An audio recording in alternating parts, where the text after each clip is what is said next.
BenQ has announced the launch of a new projector that will swell its average range of equipment for home theater, renewing the previous HT2050, which has been replaced by the name for HT2050A, but keeping much of its specifications.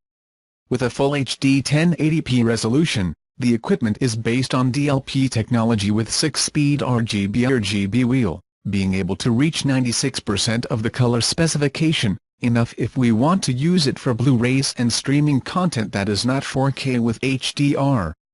It offers a brightness power of 2200 ANSI lumens with a contrast of 15001 and a relatively short-throwing optics capable of reaching 100 inches at about 3 meters distance.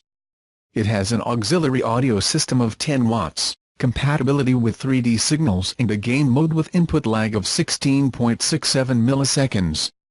It includes a modest 1.3x optical zoom and vertical lens shift to help a little in the location of the projector in the room.